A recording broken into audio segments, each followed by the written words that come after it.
Tuned. A special presentation from TV6 Sports is next. It's been one tough season in one tough conference, and all that remains is one big dance. Let the madness begin. The Spartans, the Wolverines, Big Ten rivals fighting for one shining moment, taking their place on the bracket and starting their march down the road to glory. It's tournament time. This is March to Glory. Good evening, everyone. Happy March and welcome to our show, an annual event right here at TV6. A rite of spring, if you will, on this very first day of spring on your calendar, if not on your thermostat. Welcome to our show. I'm Fred Human. I appreciate you joining us tonight. The next 60 minutes, well, we'll get you ready for the NCAA tournament, specifically the events at the Palace of Auburn Hills. And a first for us, two local teams in the same site in round one, Michigan State and Michigan both playing NCAA tournament games in Auburn Hills tomorrow. We'll go live to the Palace where Kevin Gale is standing by. But let's take you back to Sunday night in the MSU locker room where players, coaches, family members, and media members gathered to watch the NCAA selection show on CBS and right here on TV6. No real strong reaction anymore from the Spartans.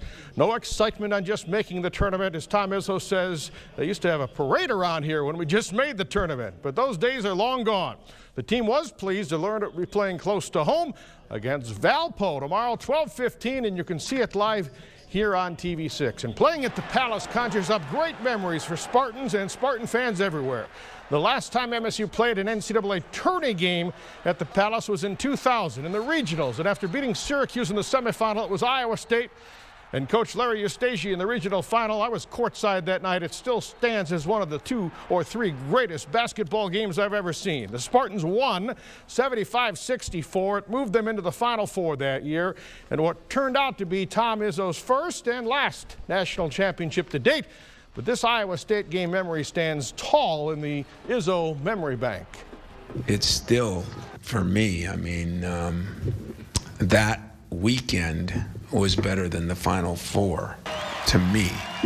Being embraced by our own state. I still remember all the police officers asking if they could come to practice, and you know, I had a whole section of closed practice. It was just police officers from Detroit. Turned out that made our guys a little nervous, but other than that, I still remember you know, winning that thing, and Cedric Irvin and Plex. And I remember Mateen throwing that ball into the stands, and thank God he threw it to 2 guys that could catch, and it made me realize Mateen probably could still play a little football because that was a pretty long throw. But you kind of remember all those things. They were great memories. Unfortunately, they're only memories. You know, they don't help us win this game. They just help me feel good, you know. Believe it or not, Gary Harris was 5 years old, and so I don't know if the players remembered as much as the coach do, but for me, those will be memories they'll never leave me, because those are one of the top 2 or 3 moments in my coaching career here. Yeah, and for what it's worth of my reporting career, too, it's not Iowa State this time, and it isn't the regionals, but it is the Palace, and it is the NCAA tournament. The Spartans, the number 3 seed, they take on the 14 seed Valpo, the champions of the Horizon League. Kevin Gale left early this morning for Auburn Hills, joins us now live from outside the Palace with more on today's team practices. Kevster, are you staying warm out there? Good evening again, Fred. Welcome back to the Palace. We're getting ready to dance here in Metro Detroit. It's a little chilly outside, but the action was hot inside today as MSU got its final pre-tournament practice. Take a look at this video that we sent back for you guys to take a look at. This is a tournament tradition, a dunk contest to end the final practice before that opening game. And some of these dunks are ridiculous. Travis Trice is even shorter than I am, and he can jump a lot higher. He got up and dunked. Of course, the big guys, Adrian Payne, Brandon Dawson throwing it down. Best dunk of the day, however, alley-oop off the backboard by Lansing Sexton's very own Denzel Valentine. Hey, listen, we're less than 24 hours away from that Spartan game, and this team is learning from that loss in the Big Ten tournament semifinals, and they want to resurrect this postseason. They want to take home some jewelry. You know, we didn't really communicate on the defensive aspect, so I think it really cost us, you know, not communicating, you know, from our guards. So I'll say, you know, if we can communicate as a team and, you know, just talk to each other, I think we'll be fine. What about this matchup with Valparaiso? I mean, you see a 14 seed and people think they're going to be a walkover, but they move the ball well and they got a lot of seniors. What do you see from them on tape? Yeah, you know, they got 5 seniors. They start 5 seniors, so, you know, they got experience and, you know, they got really good players, so, you know, we're not going to be able to take them lightly. It means a lot. It's one and done time, so I got to approach every game like it's my last because it is, and I just got to make sure, you know, everybody's ready to play. No, I don't feel any pressure at all. You know, I feel like this is my 3rd NCAA tournament, so I'm feeling a little comfortable going into the game tomorrow. Any thoughts on sharing the spotlight here with U of M? We just worry about Michigan State. As you saw, it's always a bit of a touchy subject when you talk Spartans with Wolverines and you talk Wolverines with Spartans. And here's another little secret. They're actually sharing the same locker room here at the Palace. MSU and Michigan both setting up shop inside the Pistons locker room here in Auburn Hills. They won't be crossing paths much, though. They play in different sessions tomorrow. MSU opens against Valparaiso at 7:15.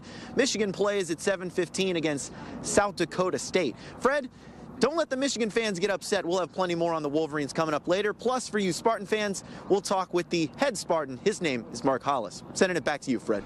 All right, Kevin, I hope that Piston stuff doesn't rub off on these teams. Don't go anywhere. We will come back a few minutes to Kevin. In fact, when we come back on our March to Glory, we'll go back to the Palace and visit with a familiar face around MSU's team at tournament time, one who won't be around the Palace at all this weekend. Mark Hollis has bigger fish to fry in his new role with the NCAA. We'll catch up with the Spartan AD up next on March to Glory.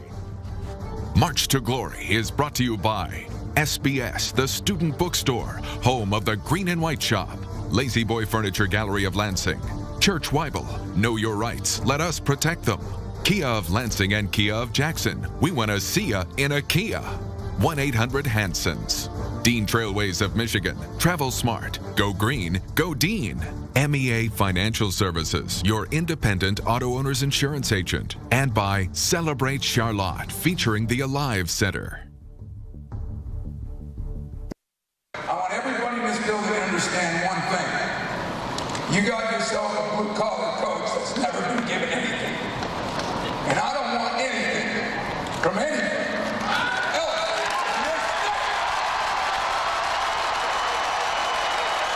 Maybe we didn't accomplish exactly what we wanted to at the end, but 31 times your team showed up. 31 now. And next weekend,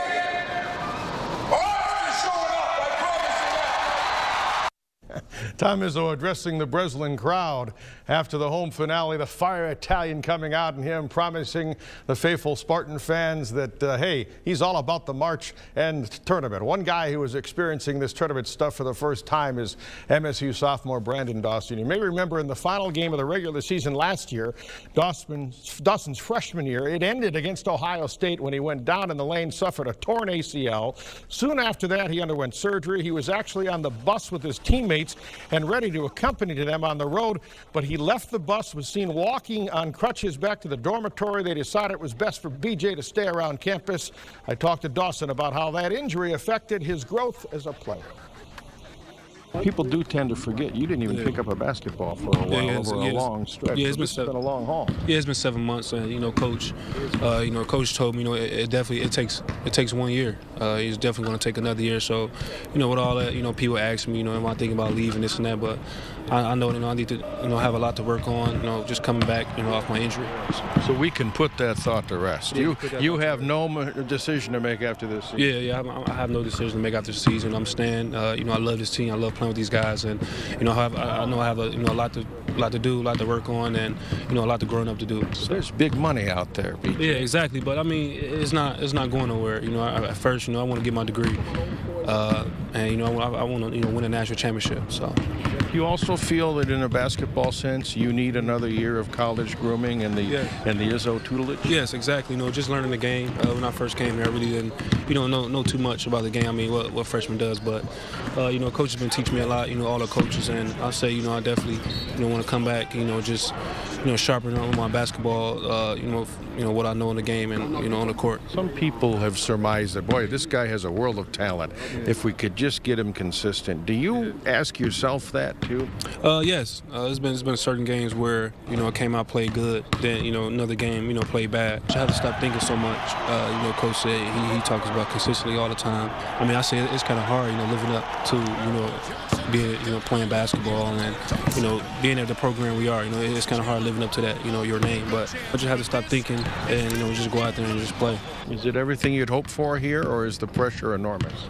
The pressure is enormous. So there's a lot of pressure when you go out and you don't perform well, because you have people, you have your family, saying you didn't play good. Then you have the fans, bashing you. It's kind of hard living up to a lot of expectations, and a lot of people just want you to perform well. So is there a thick skin in an athlete that you have to develop? Yes, exactly. Being an athlete, being a D1 athlete, you just have to go out and perform every day. People expect you to, go out and perform, each and every day. But as far as myself, if they were in my shoes, I've been out for 7 months, and I kept telling myself, it won't be that hard. I can get through it, but my body just wasn't ready, physically ready. So I'll say that, right now, it is kind of hard, being a, D1 athlete. All right, Kevin Gale was on campus 1 year ago and was there when Brandon Dawson abruptly left the bus as the team left for tournament time. This year, Kevin is trying to track down another familiar Spartan who won't be on the tournament trail. MSU Athletic Director Mark Hollis isn't on crutches, but he's nowhere near Auburn Hills. We go back to Kevin now. Kevin, no Hollis sightings around there, are there? Fred, if Mark Hollis was here, I'd already be filing an official complaint about this frigid weather, and that's because the Michigan State Athletic Director was part of the prestigious NCAA Tournament Selection Committee. That means he got to play God this year and select the 68 teams in the tournament bracket, but despite that honor of being on the selection committee, Hollis is missing out on some quality time with his Spartans.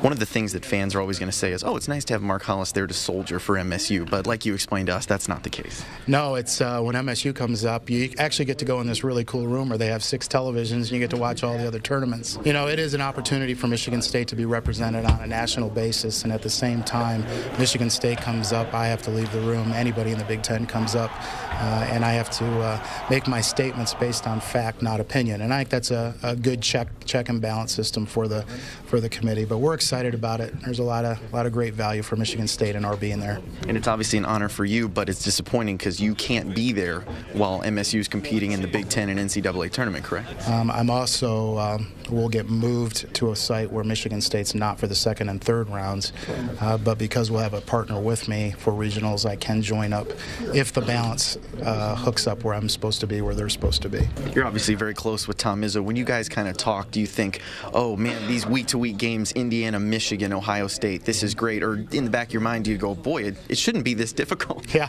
it shouldn't be. It's been an amazing year for the Big Ten, and it's, as we go through and we look at it, but it really has been a remarkable year in NCAA basketball, and I think that's going to be probably the biggest challenge. I talked to the couple of guys on the committee, and I said, I'm looking at all this bizarre flux in college basketball. Is it because I'm on the group, or is this a unique year? And they're like, no, this is a unique year. Is this an exciting time? I mean, especially for Michigan State. This is still the flagship program, basketball, and what does this time of year really mean to the image of this university? Well, the whole year is exciting, but what's exciting about this period of time is watching the championship runs, watching the tournaments, and then seeing the NCAA. So, and it goes right into Augusta, so it's like the perfect time of the year for me. You gonna go play at Augusta again this year? Oh, we probably will. I'm gonna go down and take in a couple rounds at the tournament as well, so all exciting.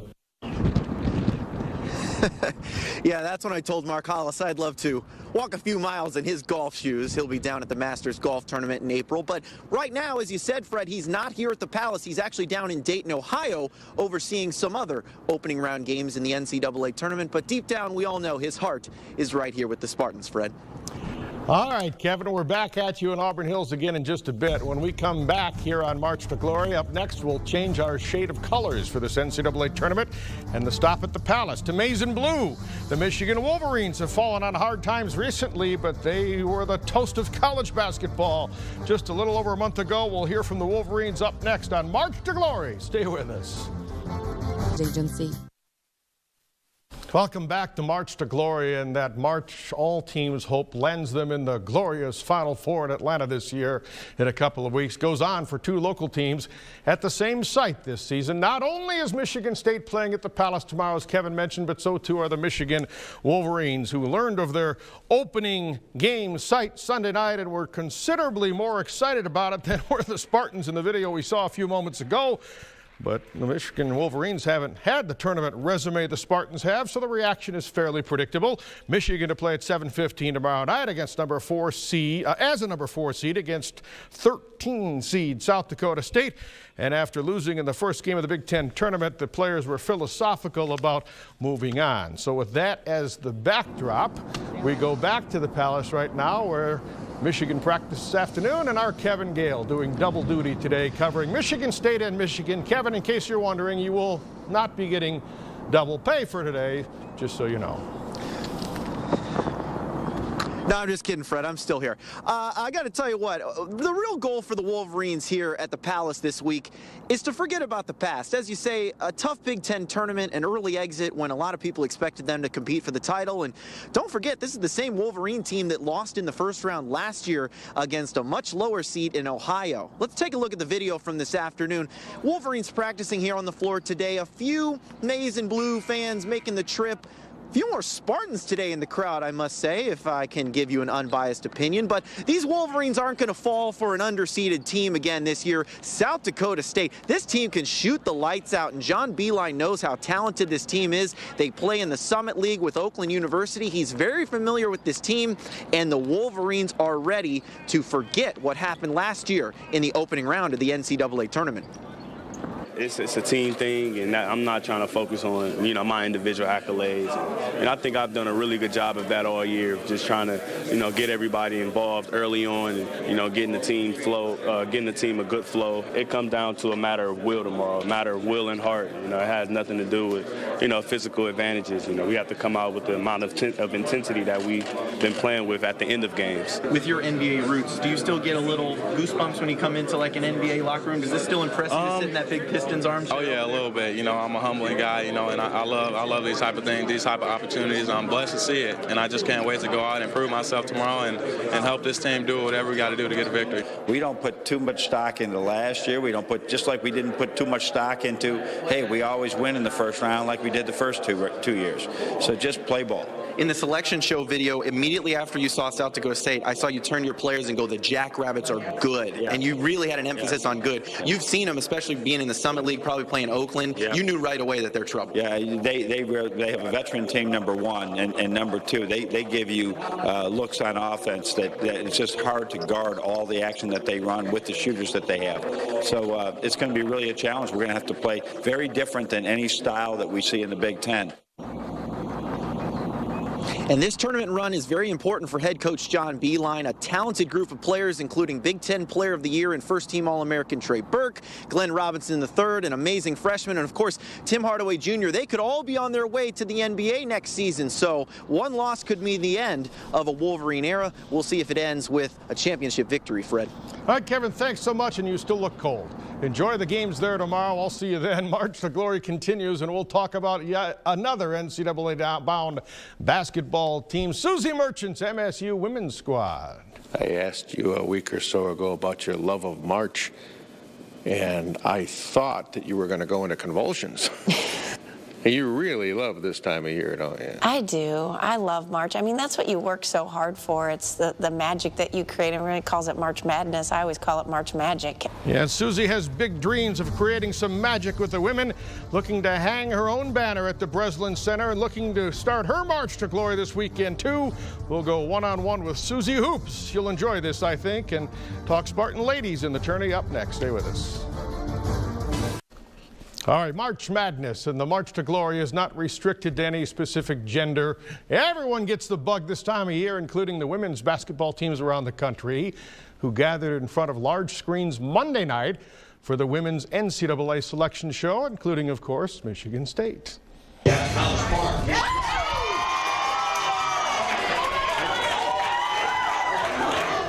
Hey, the women were more thrilled than the men, but of course, the Spartans are excited to be a part of it, and their seed. They leave tomorrow for College Park, Maryland, and got a number 5 seed. Some thought it would be a 7 or an 8, but a 5 seed against Marist Saturday afternoon. A victory there, and the likely Monday opponent for the Spartans would be the host Maryland Terrapins. But for now, the ladies are thrilled to be starting their march to glory. Going in there expecting anything from like a 6 to an 8. So, I mean, it's exciting that for once, like you said, we got credit for all the hard work we put in this year. So, I mean, we're just excited to get out there as soon as we can and play someone new, too. I don't think seeding for the team is a big deal. I mean, it's always nice to know, you know, you get some credit for what you've done over the season. But, I mean, anybody we get, we know we're ready, and we know what we need to do in order to make it to the next game. Our players are pumped to make a run, and they don't get prepared for a tournament or any game for that matter without productive practices. And Susie Merchant, like Tom Izzo, is a coach who loves to practice. You may be surprised to watch an MSU practice and notice the amount of testosterone in the gym. Al Martin now joins us for how the men help the women prepare. Al, welcome to your first March to Glory. Well, what's up, Uncle Fred? Thanks a lot. Truly a pleasure to be a part of this year's March of Glory. And let me tell you, folks, the madness is real. I'm probably running off, 4 hours of sleep right now, but truly a fun and different experience. And something a bit different that many don't know about this team is that there's actually a group of young men who have been behind the MSU women's success this year. Many people don't know about them because they are truly behind the scenes. But I don't want to give it all away. Sit back, relax, get some popcorn and some tea, meet these great guys.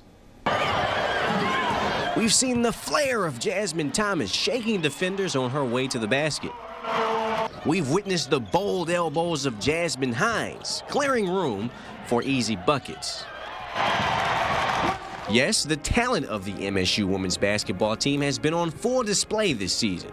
But it's the efforts of a team that goes unseen each and every year that has become a driving force behind the Spartan success. The MSU Scout Team. I think, yeah, the student-athlete, I like to call it.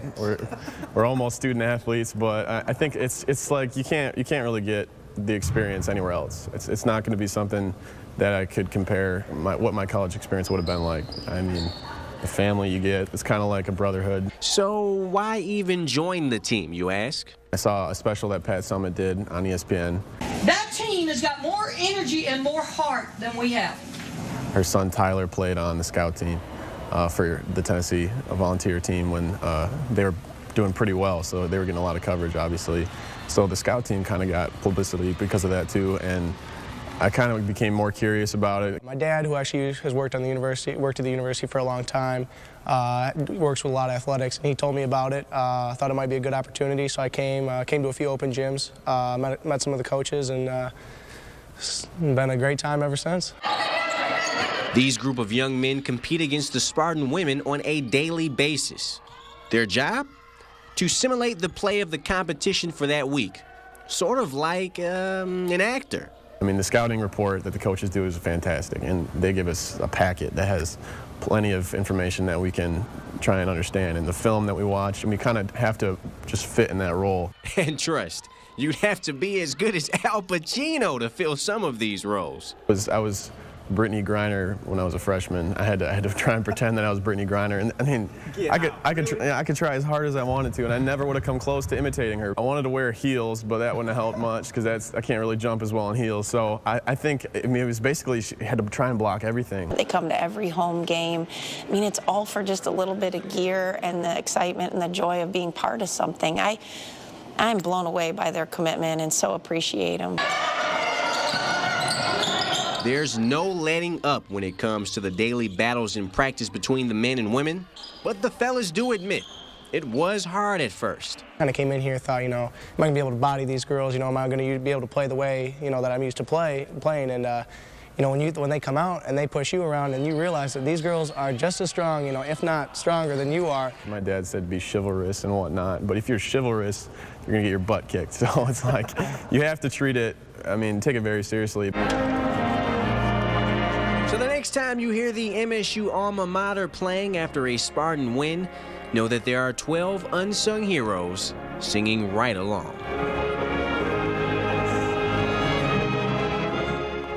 Yes, that was definitely a fun one to do. Not a lot of people know about those fellas and the big commitment they make coming out to practice each and every day working with the team. And an interesting aspect of the story is how close they become with the team. They have a brother-sister type relationship with the girls, and that's really unique. Fred, back to you. All right, Al, that was neat. Nice job. What a bunch of great young men. As I always say, behind every good woman is a good man. I know a good woman when I see one, and Susie Merchant is a good woman and a terrific coach. Hard to believe she's in her 6th year on the job at MSU, and Susie took time to go one-on-one with me for our March to Glory show, and man, does she love this time of year. I have it on high authority that you have in your CD player One Shining Moment. I do. I do. I do. I've always had it. My son, my 6-year-old, that's his favorite song. He sings, "The ball is tipped, and there you are." The ball is tipped, and there you are. We play it in the car every day when he goes to school. He loves that song. You ever play it when you're riding around alone? Oh, absolutely. It's the most inspirational song. It is, like, by far, bar none, my favorite song of all times, over all of that really good disco era music that I'm noted for. One shining moment. I'm a big fan of disco. It's very peppy and fun. However, One Shining Moment takes it. Wow, that's nuts. It is nuts. I'm nuts. I'm a college coach. We're all nuts. April 30th, 2007. Okay. What's that date mean to you? I'm losing it. You were hired. Oh. I've had 2 children since then, and it's like a long basketball season. I'm ready to jump off a cliff, so. Funny story about it was actually I was officially offered the job in Luana Simon's home. She'd offered me the position. I had gone to their house. So as I was looking around in their living room, I expected, I mean, they're president of the university, you know, and I just expected to have more high-end art. And really on their walls in their living room where they live every single day was the hockey national championship and a women's basketball picture of their title run. And as she offered me the job, I was really excited, but then in my stomach I was like, there's only 2 teams in her living room and one of them is women's basketball. What have I gotten myself into? You lean on a guy like Izzo this time of year, don't you? Well, I was completely intimidated the first time I, met him. I mean, he's a complete rock star. You know, the fact the guy knew my name, I was like, oh my gosh. Every time he said my name, I was like, Tom Izzo knows who I am. He knows my name. And now I've kind of gotten over the starstruck thing. But even some days, when I watch him, I'm, obviously he's a Hall of Fame coach, but he knows, there's nobody better in the country that can get a team prepared better for March than him. So I definitely have taken note in the last 6 years and have really, watched his teams and how they perform and how he prepares them. There's a banner in your gym, too, but it's 2005 and your initials aren't on it. Yeah, that's what I came here for. I've worked really hard in this profession and mostly have been given opportunities and have been really blessed, but I always dreamed of being at a place where I could coach in that game. And, I loved Eastern Michigan, I love Saginaw Valley, but those aren't national championship venues. And in women's basketball, this is one of the greatest places to play basketball, and we can get there. So you're driven by a Final Four. Oh my gosh, every day. I mean, I walk in every day and I look to the right and there's the Munn Ice Arena and they've won national championships over there. And then I come in and I look to my left and I see those 2 trophies from '79 and Tom's team in 2000. And I just, it's anything boys can do, girls can do better.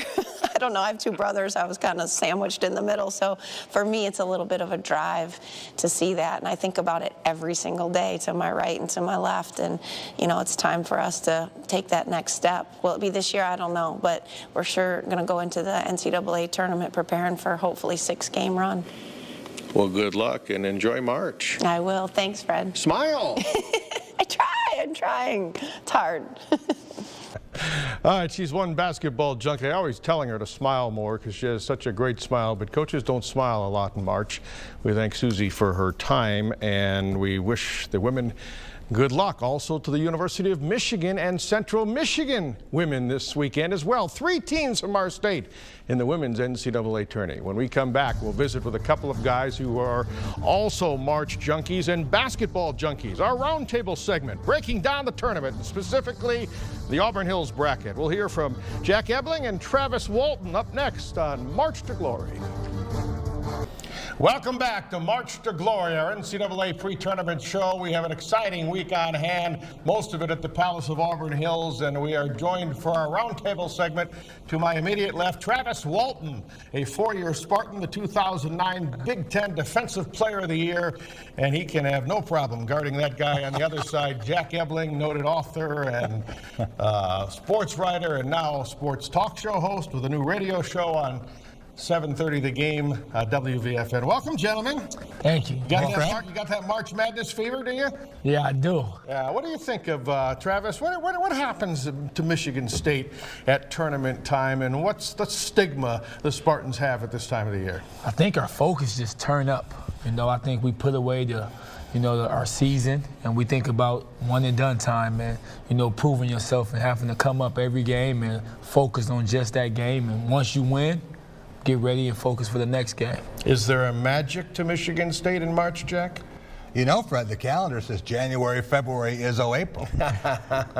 So Michigan State has had tremendous success and has really created its reputation based on postseason success. No coach in the country has had the 6 Final Four appearances that Tom Izzo has had since 1999, and Travis knows all about that. Every player who has played for Michigan State, every 4-year player that he's recruited, has been to a Final Four. And Travis got to one in 2009 at Ford Field in the electric Final Four in Detroit. What was that like, Travis? It was a blessing first, but it was amazing. I'm saying we had, at our shoot-around, we had 60,000 people there just to show up. But it was a whole sea of green. It was just great. Is there an Izzo edge at this time of the year, guys? I asked that to a guy who's covered Tom Izzo for 1,000 years and a guy who played for Tom Izzo for 4 years. What's the Izzo edge, Jack? I think the big thing is experience. He's been there before. He's been in every situation. The guys know that. They know that whatever the style of play, whatever the opponent's going to throw at him, he's seen it, he's dealt with it, he's won against it. Has to give him a lot of confidence. I think it's the mental part. I think everybody know when March time come, forget about the season. Forget about everything, all your accolades. Focus on just winning one game at a time, and that's how we looked at it when I made it to the Final Four, and that's the kind of mindset Izzo put in all the players. Jack, 2 of the greatest college basketball games I've ever seen were at the Palace in the NCAA tournament before Travis was born in 2000. Actually, he was 13 years old, but Syracuse and Iowa State. Man, if we could have that kind of electricity again this weekend, eh? Oh, that was spectacular when you think about that. The Syracuse game was the one where, by the time Tom got back in the locker room at halftime, Mateen had already rearranged the furniture. The paint was peeling off the walls, and Michigan State had a dramatic comeback, went back and beat Jim Boeheim and the Orange. And then what was really the national championship game, Michigan State and Iowa State. Yeah. And Michigan State again with that overtime victory, and I can still see Larry Eustace stomping up and down the sidelines, getting a technical foul. And, of course, the famous pass from Cleaves to Peterson for the slam dunk that I said. Travis, your last game was at Ford Field against North Carolina. What does Derek Nix face, the only senior on this team? What kind of mindset do you take onto the floor when you realize this could be the last time I walk off it as a college player? Embrace every moment. Embrace the locker room. Embrace when you come off of that first shoot-around and all the fans there. Embrace the team meals. For me, it was embrace every single thing. And that's the same thing I told Nix was, hey, look around the crowd and embrace it, because it's the last time you're going to see this many people just cheering for you. And when you get to the tournament, embrace everything. Suck it all in. Let it go by. When something bad happens, let it go by. Michigan's chances, quickly? I got them losing in the round of 32 to VCU. Of course you do. Jack, how about you? I am losing to Kansas. And I think they're going to have their hands full with Jeff Withey. He's going to block some shots. They're not strong enough inside. Who wins the national championship? Travis? Michigan State. Okay. Jack? Now there's a surprising answer, right? I have a team that beat Michigan State. I have Miami. Miami beating Ohio State, but I think the Big Ten will represent very well. You're a Larkin believer, aren't you? I am. I love Shane Larkin, and I think Jim Larinaga is the Coach of the Year. Guys, thanks for your input. I appreciate your time. Enjoy your weekend and your March Madness and your March to Glory, both of you. Jack Ebling and Travis Walton. We'll come back, and we visited with one former Spartan. We'll visit with at least another one and hear from Mr. March later in the show. Stay with us on March to Glory.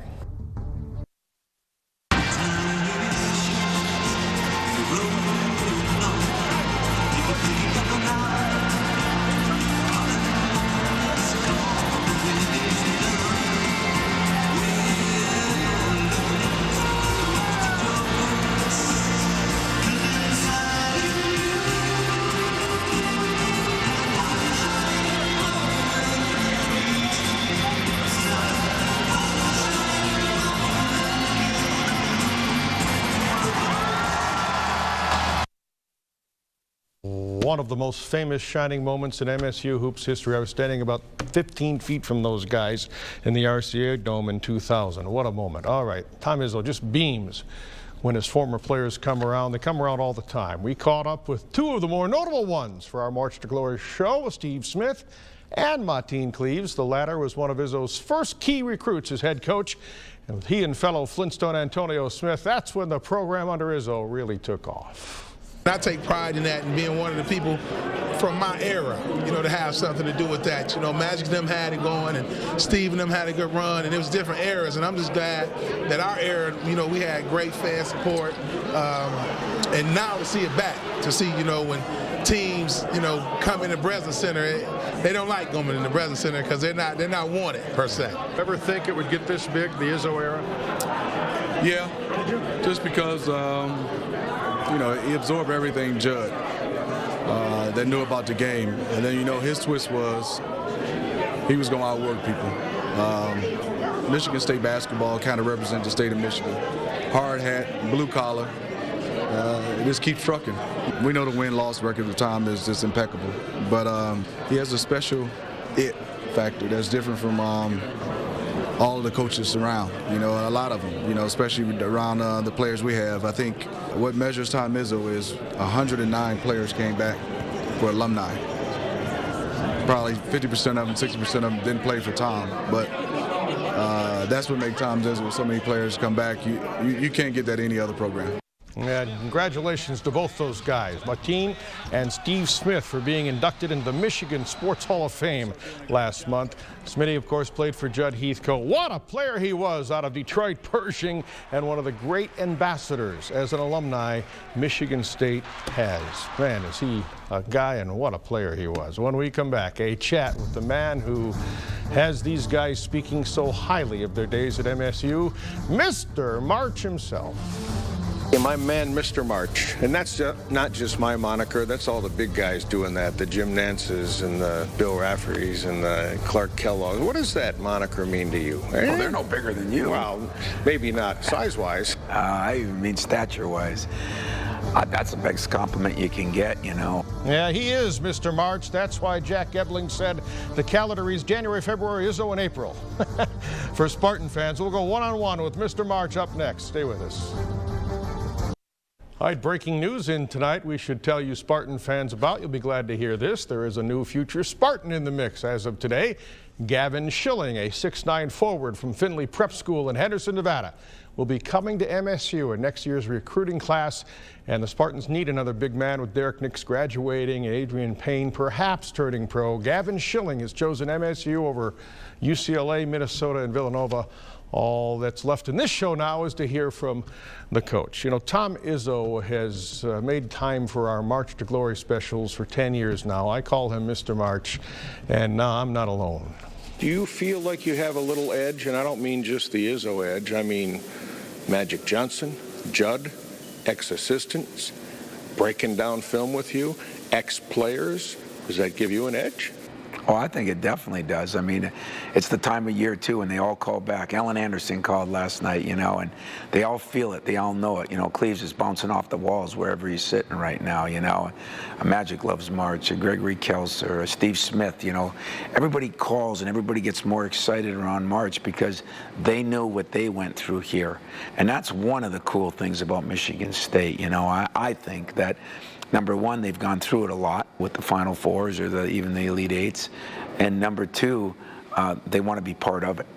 And if Magic or Steve or Mateen or Judd want to watch film and coach me, the only thing Judd gets mad about, there's no beer and burgers in the film room. You always seem to have a calm about you at crunch time. Did you learn that, or were you born with that? Well, I think that's definitely something I acquired. I didn't learn it from Judd, I can promise you that. You know, I still think I get emotional about some things, but I think I've acquired and understood the fact that I got a job to do too, you know, and it's not just to be a cheerleader. So, yeah, I think I've grown into that. Are you ever nervous? Always.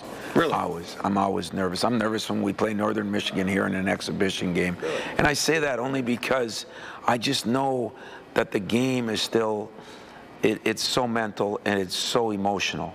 You know, the X's and O's, I'm never nervous about that. Preparation and prepared, never worry about. Making sure players aren't distracted by, you know, girlfriends, Twitter, family members, flunking a test, you know, passing a test, whatever the case may be that distracts you. I think those become the issues. You know, how do we get to play at that level that is way, way up here on a nightly basis? I'm nervous about that all the time. You may be the only coach in the Big Ten without a Twitter account. Damn proud of it too. So that won't change?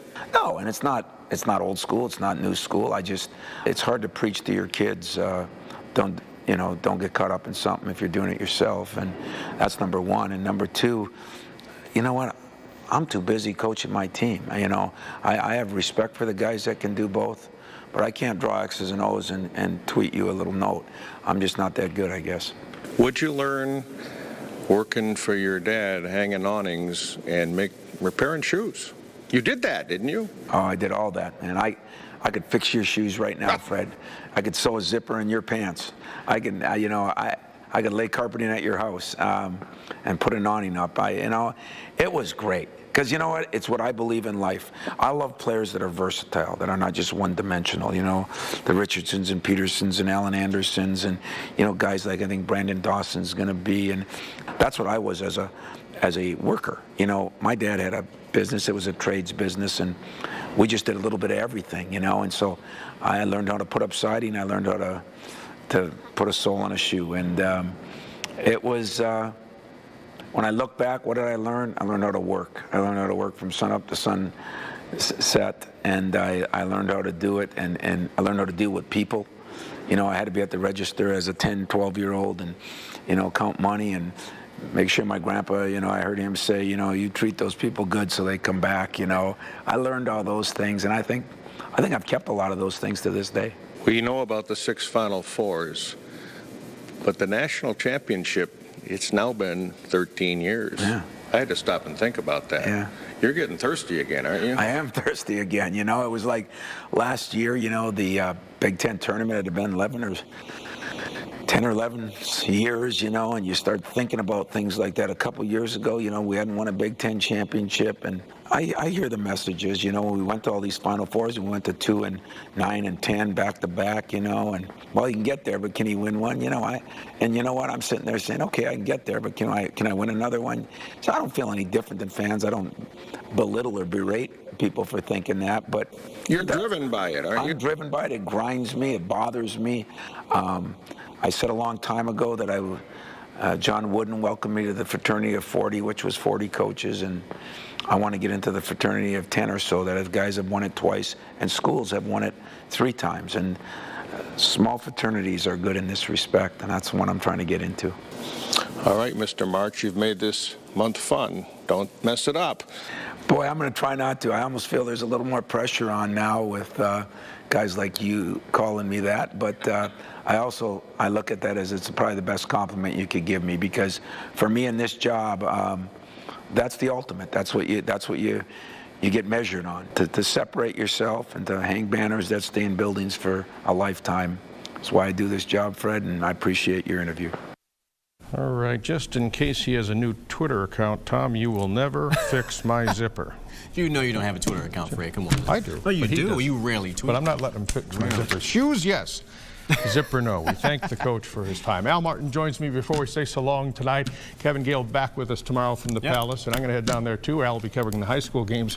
That Iowa State game we showed, how old were you then? Oh, man. He's a Detroiter now. Yeah, I'm from Detroit. I was 10 years old. 10 years old. 10 years you old, remember Fred. that game? I do remember. I was sitting there with my socks off with my grandfather watching that game and watching the celebration. That's where Izzo's legacy really started for me, man. I really started That's when you became a Spartan, That's when I right? became a Spartan. Because he goes to Michigan. He went to Michigan State. I did. So, yeah, unbelievable moment, though, man. I do remember that. How far do you have Michigan and Michigan State going? I have Michigan State winning 2 and then losing that third game. To Duke. And I think to Duke. I have them losing to Duke, and I have Michigan losing to Kansas like Jack Epling. So consistency is the key here, and I don't think Michigan State has been that consistent. But you never know with Mr. March. You never know. You've only worked about 93 hours this week. Take the rest of the night off. Oh, really? See you tomorrow. I'm gone.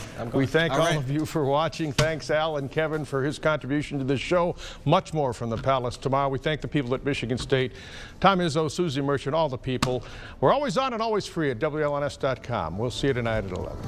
March to Glory has been brought to you by SBS, the Student Bookstore, home of the Green and White Shop, Lazy Boy Furniture Gallery of Lansing, Church Weibel, Know Your Rights, Let Us Protect Them, Kia of Lansing and Kia of Jackson. We want to see ya in a Kia. 1-800-HANSONS. Dean Trailways of Michigan. Travel smart. Go green. Go Dean. MEA Financial Services, your independent auto owner's insurance agent. And by Celebrate Charlotte, featuring the Alive Center. This has been an exclusive presentation of WLNS TV6 Sports.